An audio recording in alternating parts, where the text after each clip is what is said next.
Нурайым Жусупбекованын «Эки доорго бир жүрөк» аттуу романынын 8-бабынын уландысы. Окуп аудиолоштурган Жылдыз Турсунбаевна. Үй бүлөлүк жашоонун ушундай татаал формуласын иш жүзүндө түзүү менен Асел менен Кайрат 20 жылдан ашык бирге бактылуу өмүр сүрүштү. Кайрат Аселге өзүнүн акыркы демин тарткычакты канааттанган бойдон жашап өттү. Асылына тирүүсүндө Аселдин да эч кандай дооматы жок эмес беле. Жубайлардын толук бактылуулуктагы үй бүлөлүк жашоосу Кайрат тирүү кезде үйдөгү тынчтык, ынтымак, береке аркылуу далилденип, өз ара мамиленин үстүндө иштөөнүн жакшы натыйжасында жылдан жылга бекемделип бараткан. Алар капыскы кырсыктын капшабын сезбей, өз ара айрылышуунун арманын билбей, ушул жүрүшүнөн жазбай, узак жана бактылуу жашоого тилек кылып жүрүшкөн. Кээ бирде күйөөсү экөөнүн биримдиги менен Мараттын үй бүлөсүн салыштырып көрүп, Кайраттын башын азгырыктуу кимдир бирөө айлантып алган күндө да ага өзүн колго алууга көмөктөшүп, үй бүлөгө, кызына кайтып келүүгө жардам бермектигин ойлоп коет. Мындай болчу болсо, анын бетин ары кылсын. Адашкандын айыбын кечирип, өзүнүн өзгөлөргө көрүнбөгөн үй бүлөлүк тылын бекемдегенге күч тапмак. Капаланса көңүлүн ачмак. Ынтымакты ширетиш үчүн дайыма бош убакыт менен жакшы маанайды колдонмок. Өз ара мамилени бекемдемек. Анын үй бүлөдөгү олуттуу ордун эстетип турмак. Эби менен мактап, жактап жана башка ынтымакка ыдык көрсөтпөгөн аялдык айлаларын колдонмок. Көп үй бүлөлөрдө күйөөлөр аялы коомдо кандай орун ээлеп, эмне кызматта отурбасын, андан үйдөгү аялдык милдеттерин аткарууну, анын ичинде үйдү таза кармоону, тамак жасоону, дайыма жагымдуу жасанып жүрүүнү, жакшы тилекте жана маанайда болууну, өзүнө ар тараптуу жардам көрсөтүүнү талап кылышат. Ийгиликтүү жана керектүү аялга талаптар көп. Ургаачы аттуунун баары эле аткара албаган анын эң негизгиси Асел чет өлкөнүн кайсы бир романтикалуу тасмасындагы учкул сөз боюнча эсине жакшы сактап калды. Залда королевадай бол, үй тиричилигинде күң сыяктуу кызмат кыл, төшөктө жеңил ойлуу жана жеткиликтүү бол.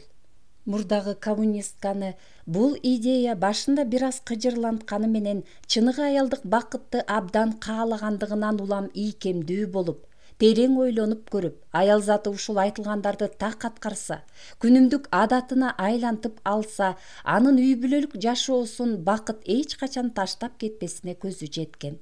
Ошондой жубайлык мамилелерди идеялаштыруу шартындагы тыкыр аракеттерден кийин адеми кийинген экөө колтукташып көчөгө чыгып, киного же театрга жөнөп, коомчулукка аралашкандарында чоочундар бурула карап суктанган.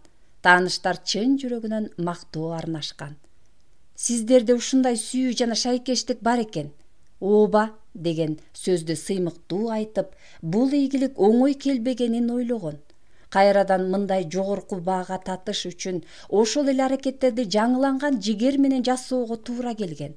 Анткени жашоо бул күрөш жана жумуш. Жаман кыялды тыюуну айтпаган күндө да, жок эле дегенде бакытка жана өз ара түшүнүшүүгө жетиш үчүн жалкоолук жана шалаакылык менен күрөшүп, аларды жеңүү керек. Анткени бакыт эч качан кооз идишке салынып даяр бойдон сунушталбайт. Буга ким макул болсо, муну ким жакшы түшүнсө, ал эч качан багынбайт жана жаңылбайт. Анткен менен өмүрүңдүн акыркы күнүнө чейин сүйүктүүң менен кол кармашкан бойдон жүрөсүң. Карылык багындырганда бири-бириңе камкордук көргөзөсүң.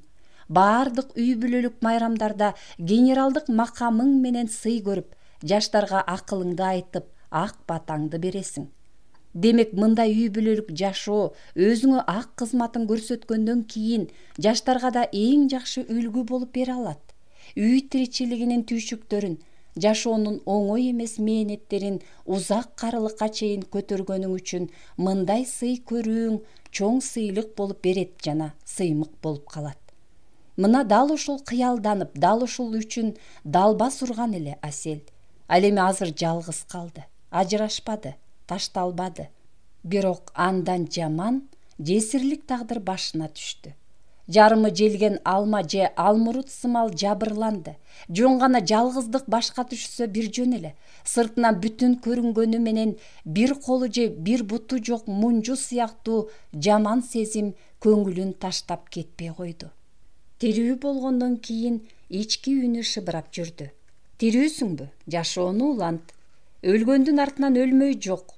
Бирок бул жашоону толук кандуу сезип, аны татыктуу улантып жашаш үчүн анын маңызын издеди. Демөөр берчү максатына ээ болгусу келди. Бирок толук кандуу жакшы жашоонун сөзсүз аткарылышы керек болгон шарты мурдагыдай эле жубайлык жашоо, түгөйлөрдүн бири-бирин бактылуу кылуусу, терең карылыкка чейин ынтымактуу жашап, ажырашпай кол кармашып жүрүү, жаштарга үлгү боло турган татыктуу жана бактылуу өмүр сүрүү, айлана чөйрөдөгүлөрдүн сый-урматына татып, алар менен шайкештикте жашаш керек экени көңүлүнөн кетпей туруп алды. Башка ынанымдарды тааный албай койду. Ошентип жаш чагындагыдай эле бактылуулуктун маңызы менен демөөрүн толук кандуу үй бүлөдөн көргөн Асел жалгыз гана дал ошондой жашоону издемей болду. Ал эми качан гана көңүлүндө сүйүктүү адамынын образы турганда жыргалдуу рахатты айтып бүтө алмак эмес. Ал эми эркектин сүйүүсүсүз ага жашоо кызыктан куру калгандай, кандайдыр түбөлүктүү эместей туюлду. Баягы республиканын көз карандысыздык күнүн шаңдуу майрамдагандан бери бир айдан ашык убакыт өттү. Бул убакыттын ичинде Асел эл аралап сыртка чыккысы келбеди. Кайрат каза болгондон бери колго алынбаган китебин жан дили менен улантып жазууну баштап, чыгармачылык эмгекке алаксып, жакшылыктарды гана ойлоп маанайын түшүрбөгөнгө аракеттенди. Анан октябрдын жылуу күндөрүнүн биринде Кайрат өмүрүнүн акыркы жылдары жетекчилик кылган ишканага барып келмей болуп үйдөн чыкты. Эгер унутушпаган болсо киргизишер, өткөрмө кагазын берип, деген ойдо телефон чалбастан барды. Албетте жетекчилик алмашыптыр. Бирок Кайраттын орун басары, заводдун чоң тажрыйбалуу адеси пенсия курагына жакындап калган Үсөн байке ордунда экен. Жашоо кандай, Асел? Убакыт ушундай тездик менен учуп атат. Сени көрбөгөнүмө да 2 жылдай болуп кетиптир. Ден соолугуң жакшыбы? Жашооң жайындабы? Рахмат байке, баары жайында. Бир гана Кайрат жок, деп капалуу унчуккан Асел улутунуп алып сөзүн улантты. Ушуга чейин ал азыр эле телефон чалчудай же үйгө кирип келчүдөй боло берет. Ал эми кабыл алуу бөлмөсүнө киргенимде ал каалганын ары жагында, мурдагысындай эле өз кабинетинде отургандай туюлуп, жүрөгүм дүкүлдөп кетти. Экөө бир тынымга өңкүйүп отурушкан соң баарын түшүнгөн, андыктан дагы эле болсо көңүл жубаткысы келген директордун орун басары менен анын маанайын көтөргүсү келип, өз киши катары сүйлөдү. Рас келипсиң, келин бала. Акыркы 3 жылда силердин акцияңар боюнча дивидендтер былкылдабай турат. Кечирип кой, айтып, эскертип койбогонубуз үчүн. Кол бошобойт. Үйдөн эмне кылыш керек экенин болжойсуң. Бирок мында келгенде ишке алаксып баарын унутасың. Азыр ошол дивидендтерди бөлүп берип коюуларын суранып арыз жаз. Мен кол коюп берем. Бухгалтерияга өтүп барып акчаңды алып ал, деп Үсөн байке ага кагаз жана калем сунду. Рахмат байке, акча жагынан менде баары жайында. Мен сизди түшүнөм. Ишканадан бошобогон же иш сапарга кеткен Кайратты кээде суткалап көрбөй калчумун. Бирок бул күтүү менин жашоомду кооздоп турчу. Анткени келээрин, жолугушаарыбызды билчүмүн, деп жооп берген ал сөзүн улантты. Ал эми азыр көңүлүмдө кандайдыр боштук бар. Кудайга акарат келтирбей эле коеюн. Көптөр менчилеп байгерчиликте жашагысы келишет.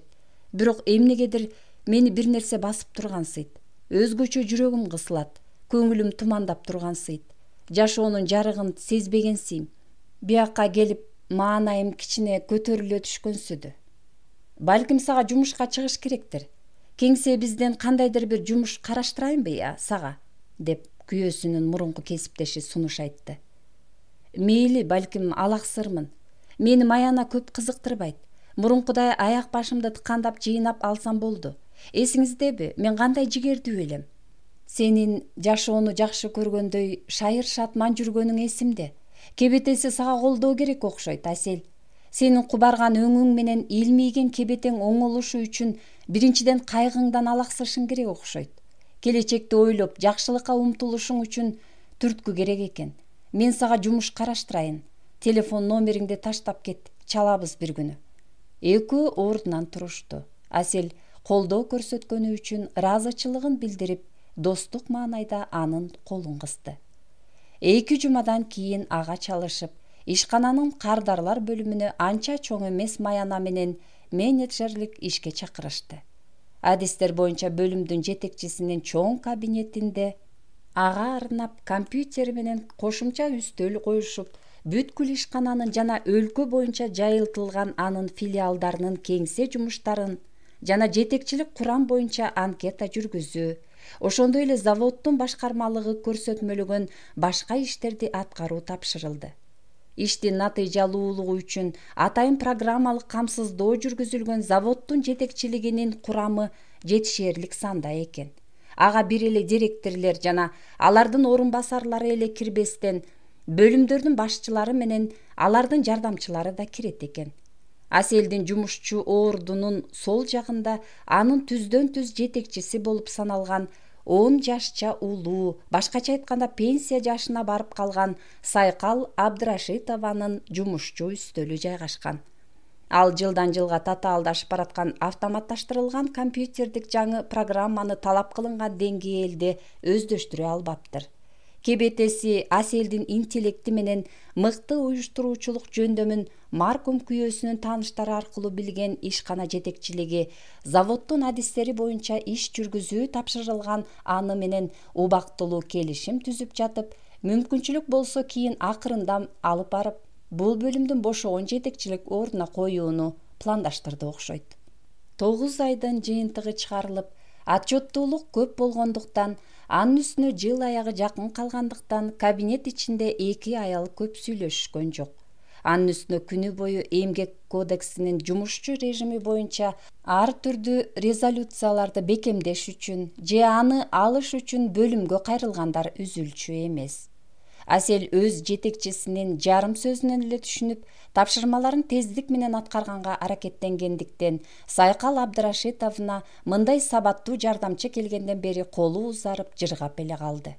Ыраазы болгон ал эмгек жамаатындагы башка кызматкерлердин көзүнчө мактаганда Асел өзүн абдан ыңгайсыз сезип кетчү болду. Бөлүмдө жөндөмдүү жана эмгек стажысы жогору кызматчылар көп болсо да тагдырдын жылмаюусу менен бул келечектүүлүктү убадалаган мактоого Асел татыды. Баардык эле эмгек жамааттарында жетекчиликтин сүймөнчүлүгүнүн пайда болушу көрө албастыкты, ал тургай кээ бир кесиптештердин жек көрүүсүн жаратат. Тилекке каршы бул жамаатта да ушундай болду. Жөндөмдүү жана жакшы карьерага татыктуу жаңы кызматкердин күтүүсүздөн пайда болуусун көптөр жактыра беришкен жок.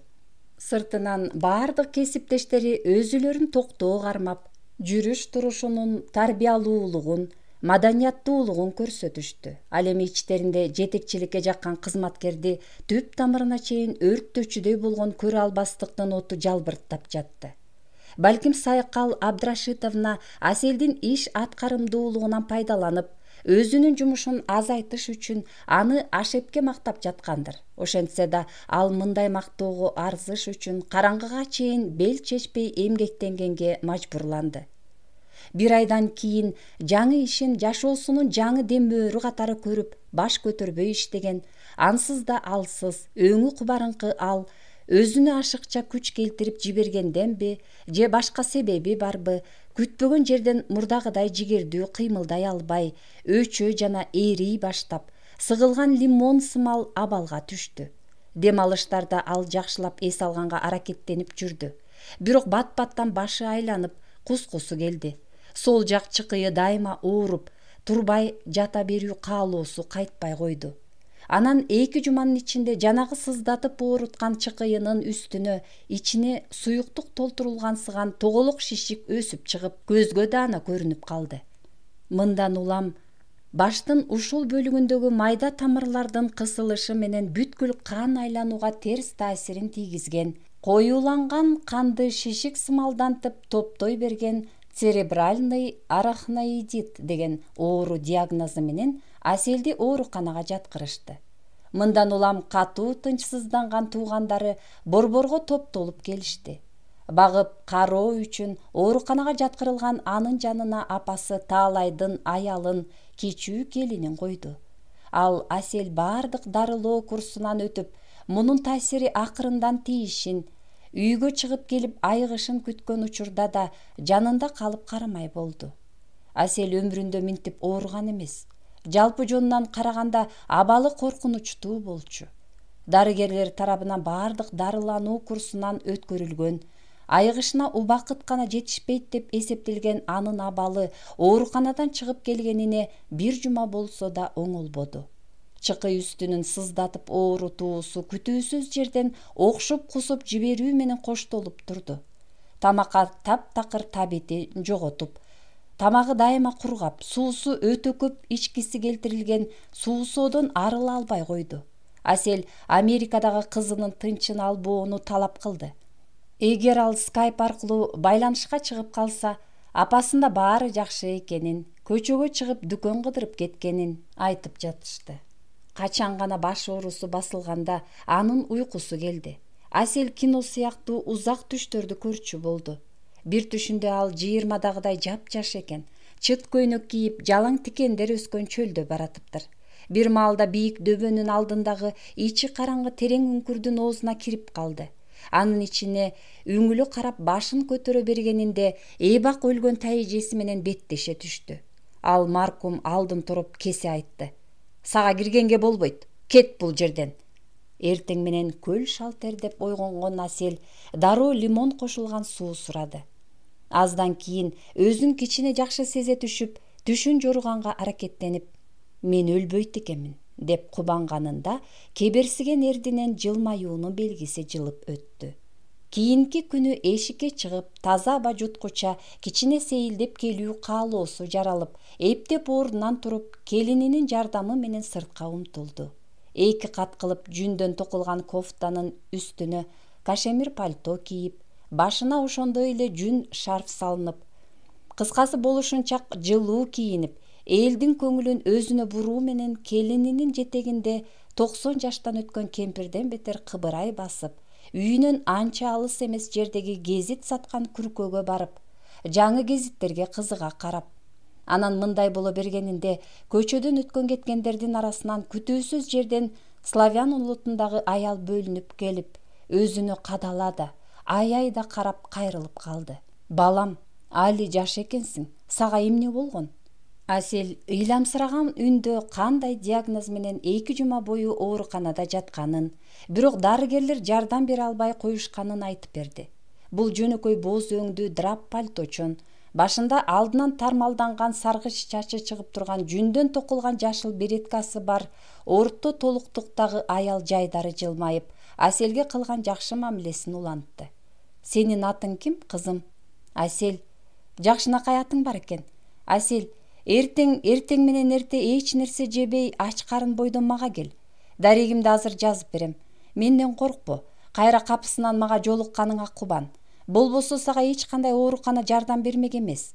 Канчалык эрте дарыласам, ошончолук узакка жашайсың.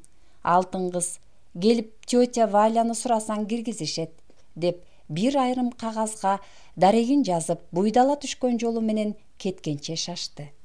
Албетте, өтүп бара жатып эле кайрылган бул аялдын мындай мамилесине экөө абдан таң калышып, ишенер же ишенбесин билбей көпкө ыргылжыңданышып, акыры эмне болсо да барып көрмөй болушту. Анткени Асел бул табышмактуу диагноздан улам жаралган ооруга чыдай албай жатканы менен аны басууга арга таппай калган. Бул түнү Асел бир аз болсо да тынчыраак уктап, таң ата келини экөө такси менен көрсөтүлгөн дарекке жөнөштү. Бул коңшу райондогу барак түрүндө курулган эски үйдү оңой эле табышты. Тетя Валянын батиринин алдында жыгачтан курулган веранда бар экен. Экөөнү тосуп алгандар ал жерге келинин киргизбей алып калышып, Аселди жалгыз ичкери өткөрүштү. Өмүрүндө мындай окуя башынан өтмөк тургай укпаган, ушундай жол менен маселе чечип көрбөгөн, анын үстүнө тутунган дини боюнча да чоо үчүн 2 кыргыз аял келээрин келип алышып, бул эмне деген бакшы же кандайдыр экстрасенспи деген ойдон улам өтө күмөндөнүшүп, дини христиан тетя Валянын оорусуна кийлигишүүсү эмненин ичинен чыгарына көзү жетпей, бирок мындан бөлөк айла жоктугунан верандадан аргасыз бөлүнүштү. Мындан улам качан гана Асель тетя Валянын маңдайына отурганда тартынбастан ичтеги күмөндөнүүлөрү боюнча сурады. Муну укканда жүзүндөгү жайдарылыгын бузбастан жагымдуу жылмайган тетя Валя мындай деди: «Менин адамдарды сеники сыяктуу кара дубалардан, көз тийүүлөрдөн жана башка жан ооруларынан тазалап, табигый күчүн кайтарып бере турган касиетим бар. Бирок мен эч качан христиан дини боюнча дубаларды окубайм. Анткени мага адамдын кайсы улуттан же динден экенинин айырмасы жок. Мындай касиет мага тайларым жактан өткөн. Тактап айтсам, бул тайнемдин тайнеси тарабынан мага берилген. Мен күйгүзүлгөн шам менен иштеп, эриген момдун сууга тамган сүрөттөрү боюнча эмне болгонун болголоп билип, аны алып салам. Менин милдетим адамдын аурасынын бузулушу аркылуу физикалык денеде жаралган ооруларды айыктыруу». Асель унчукпастан үстөлгө отуруп берди. Тетя Валя чоң сузгу толо сууну анын башынан бийик кармап, экинчи колу менен күйгүзүлгөн шамды акырындан айлантып, эриген момду сууга тамызгыча бир топко чейин машакаттанды. Мындан соң шамды өчүрбөй, суунун бетинде пайда болгон момдун тактарын көпкө чейин карап турду да, таң калган түрдө кашын серпип алып үн катты. «Сенде эски дубалар, ал тургай баш үйүртмө бар. Атаңдын үйүнөн түтөтмө дуба алгансың. Кийинчерээк сенин ийгиликтүү үй бүлөлүк жашооң үчүн окутушкан. Ой, ал тургай өлүмгө да дубаланыпсың, кызым. Сенин азыр гана ооруй баштаганың таң калыштуу. А үй бүлөңдө бирөө өлдү беле?» «Күйөөм», деп Асель муңдуу күбүрөдү. «Кокустан өлүптүр. Бирок ким кара күчтөр менен байланышса, ал жараткандын алдында жооп берип, тозок отунда уйкаланат». Аял Аселге суунун бир бөлүгүн ичирип, калганын тула боюна чачып чыккандан кийин таштанды салынчу чаканы көрсөтөөрү менен анын көңүлү айнып, кусканы чуркады. Бир мүнөт өтпөй, ички органдары оозунан аңтарылып түшүп калчудай болуп катуу окшоп жаткан Аселдин жүзү манаттай албырып, башы ооруп чыкты. Мындан соң ал эч нерсеге түшүнө албай, безгек болгон немедей титиреп, жанагы эски отургучта отурду. Чын эле ал өзүнө өзү ишене алган жок. Коммунизм идеясына берилген чыныгы коммунисттин кызы, өзү да мурдагы коммунистка, Борбордогу эң чоң ишкананын мурдагы директорунун жубайы, заманбап жашоо кечирген бишкектик айым илим тааныбаган, элде эскилик катары эсептелген дарылануу жолун колдонуп жатат. Тетя Валя көп түрдүү чөптөр кайнатылган чай берди. Жылуу төшөнчүгө ороп, азыртан баштан оңоло баштаганын, бирок сууда жакшы белгилери көрүнгүчө күн алыстан, ушинтип таң атпай келип турушу керектигин ишенимдүү түрдө айтып өттү. Өзүн алдаганча жакшы сезе түшкөн Асель дарымчыны алкап өтүп, аны кур кол койбош үчүн канча бериши керектигин сурады. Ал кайдыгер түрдө жооп берди. «Көңүлүңдөн чыкканын бере бер. Бул негизгиси эмес», деп ал бул ааламдагы өз милдетин аткарып жатканын айтып өттү. Эмчи тетя Валянын кабыл алуусунда бир нече жолу болгонунан кийин ал Аселдин оору себептерин чечмеледи. Көрсө Асель кайсы бир жолу күйөөсү болуп таласка баратканында караңгыда баш кийимсиз ажатканага чуркап ара калып, бир балени жабыштырып алыптыр. Калган көз тийүүлөр менен кара дубалар жаш кезинен бери келатыптыр. Анан акыркысы жөнүндө мындай деди: «Көпчүлүк топурап жүргөн өкмөттүк үйдө же ишканадасың, кызым. Сол жагыңдагы өзүңдөн улуу аял сени аябай жактырганы менен ачык суктанат. Эл көзүнчө болушунча мактайт. Анын бул көп жактырган мамилеси менен сугалак суктануулар башыңдын сол тарабынын аурасын бузуп, терс таасирин тийгизип, сүлүк курттай эле жабышыптыр. Мындай өтө аша чапкан көз тийүүдөн улам мурдагы жабышкан илешелериң козголуп, ушул жаман ооруң пайда болуптур. Аны канчалык кеч жойсоң, ошончолук сага жаман болмок. Мага көрүнүүгө чечкиндүүлүк кылбаганыңда. Жанагы бакалар жөнүндөгү байыркы икая жөн жеринен айтылган эмес да. Бир баканы кайнап жаткан сууга ыргытышса, ал казандан секирип чыга качыптыр. Ал эми муздак суудагы баканы акырындан жылытып келип кайнатышса бышып калыптыр. Андыктан биз экөөбүздүн жолугуп калганыбыз жакшылыкка жолдонсун. Ошентип Асел айыгып кетти. Ага мурдагы жандуу күч-кубаты кайтып келди. Келини үй бүлөсүнө кетти. Асел бул өзүн ажалдын ач тырмагынан сактап калган аял жөнүндө ар кимге саймедиреп айтып, ушул эбегейсиз жакшылык жараткан таң калычтуу окуя тууралуу, аягы жакшы бүткөн жомок сыяктуу ишти ичине батыра албай, кимдир бирөө менен бөлүшкүсү келди. Бирок муну уккандар ишенеби, апыртылган жомокчу акылдан айныгандык катары көрүшпөйбү деген ойдон улам карманды. Андыктан жумшак төшөгүнө жөн гана жатып алып, өз өмүрүндө башынан өткөн маанилүү окуяларды ой элегинен өткөрдү. Эгер көзүнө жакшы көрүнгөндөн улам кокусунан көз тийгизсе, катуу сүйүп калып суга өтсө эч нерсе эмес. Мындайларды адамдын аурасын атайлап бузбаганы үчүн кечирсе болот. Бирок жаштыкта жол болбостукка жана өлүмгө учуратуучу дуба атайлап окутулган деп айтты го. Балким кайрат кара күчтөрдүн курмандыгы болгон. Бул эмне дегендик? Мындай кылган ким? Деген сыяктуу ойлордон улам Асел тынчтана алган жок. Бирок далили болбогондон кийин кимдир бирөөлөрдү же ички туюму шыбырап жаткансыган кара жолтой жеңеси махабатты күнөөлөй алган жок. Анын кимдир бирөөлөрдүн ийгилигине ич тарлык кыла аларын эстеп туруп алды. Кайра жаман ойлорду кубалап, аны эстебөөгө аракеттенди. Айыгып кеткени үчүн жаратканга ыраазычылык келтирди. Түшүндөгү дүйнөгө алып кетиши мүмкүн болгон караңгы үңкүргө киргизбей, сүйүктүү жээнинин алдын тосуп калган раматлык тайжесине Куран окуду. Бир нече күндөн кийин Аселде жаш кезиндегидей эле бактылуу жашоого карата жаркын үмүт жана эргүү жаралды. Ал кимдир бирөө үчүн эртеден кечке робот сымал иштегиси келбегендиктен кийинки орношкон жумушуна кайтып барган жок. Чоң жамааттан качып, чыгармачылыкка баш оту менен кирмей болду.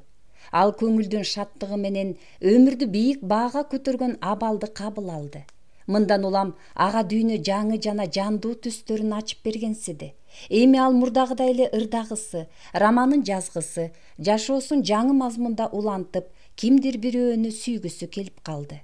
Skype аркылуу кызы менен байланышып, анын менен абдан жаркын маанайда баарылашып, Американын атагын чыгарган демократиялык коомунда күйөө баласы экөө башкача бир бактылуу жашоодо өмүр сүрүп, анын өнүгүүсү менен жыргалынан пайдаланып, өзүлөрү да ага салым кошуп жатканын билди.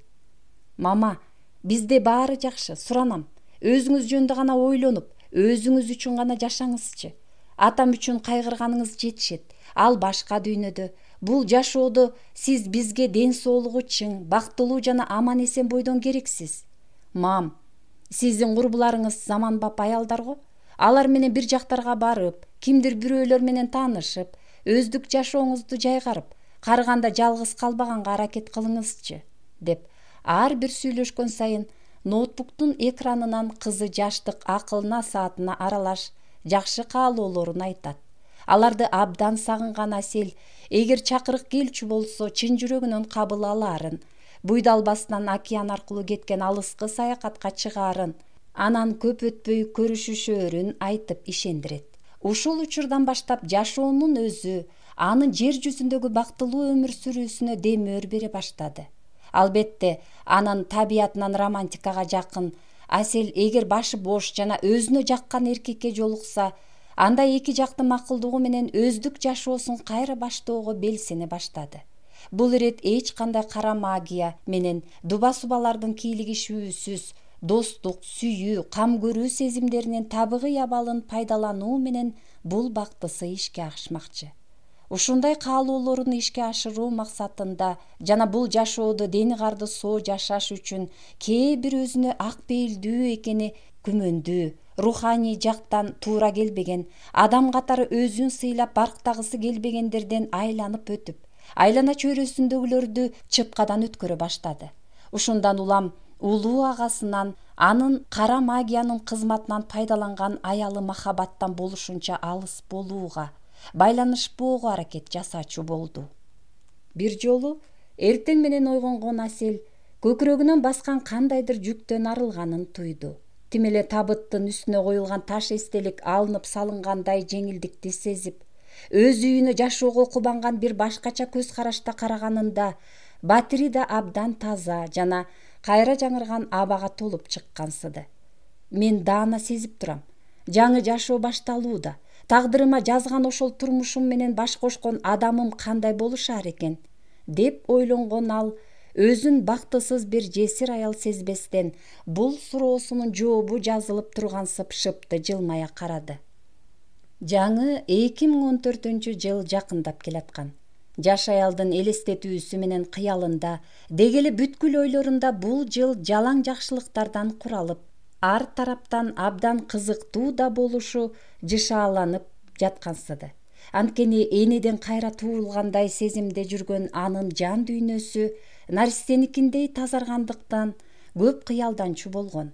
Алдыга койгон максаттары менен тилеген аруу тилектери, кызыл-тазыл каалоолору биринен бири өтө кызыктуу сезилгендиктен көңүлү тим эле өрөпкүүгө толуп чыкчу болгон.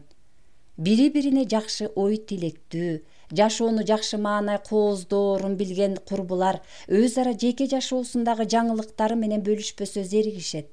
Ким менен таанышканын, ал кандай эркек экенин, мамилени улантууга үмүт бар жогун айтышпаса бук болуп кетишет. WhatsApp'та аңгемелешиш үчүн 5 жылдыз деген ат менен ачылган топто ушул тема козголгондо ортодо уюлгуп эле чаң чыгып калат. Мындайда түнү бою уйку бетин көрбөй пикир алышышат. Майрам, биз сенин үй бүлөлүк жашооңо жакшы ой тилек менен суктанабыз. Аны бекем сакта, бузуп алба. А биз 2 ажырашкан, 2 жесирбиз. Аськанын жубайы заводдун директору болчу. Эми ким андан артыкчылыктуу боло алат? Кандайдыр бир чыгаан министр эле орун таппаса. Рита, сенин кишиң өкмөттө алмаштырылгыс чоң адам.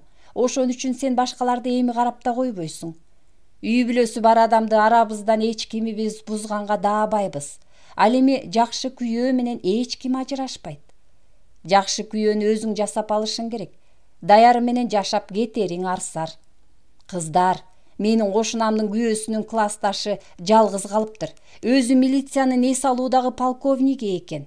Бизден 10 чакты жаш улуу ошол полковник өзүнө татыктуу жубай издеп жатыптыр. Башында дос болуп сынап көрүп, анан баш кошот экен. Анын үй жай күткөн 2 уулу, 1 кызы бар экен.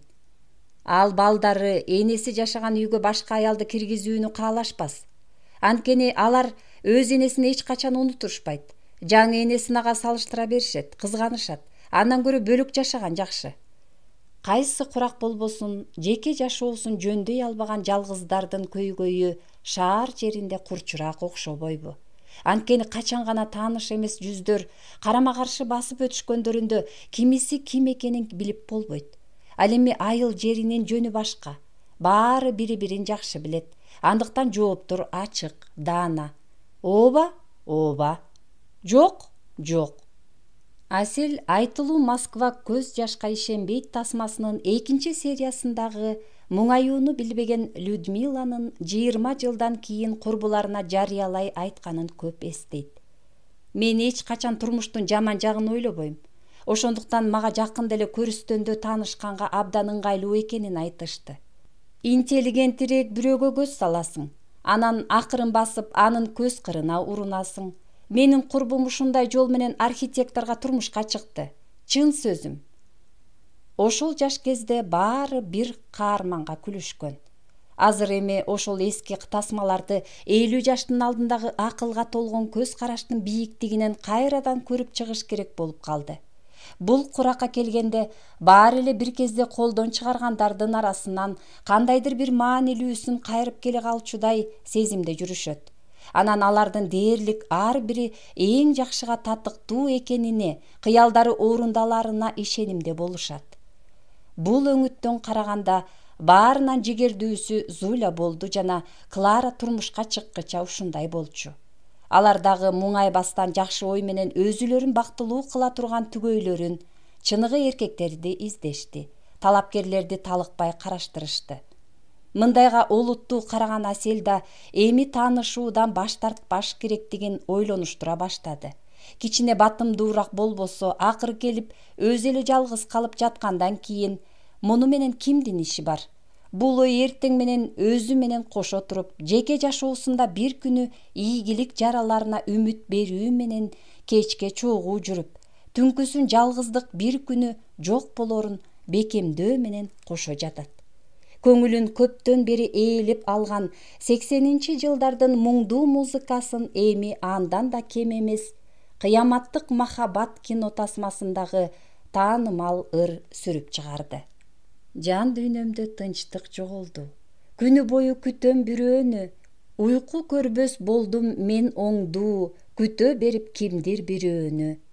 Жандан көргүм келет бирөөнү, кайдан табам кимдир бирөөнү. Бүт ааламды айлана аламын, табыш үчүн кимдир бирөөнү. Табыш үчүн кимдир бирөөнү. Бүт дүйнөнү айлана аламын.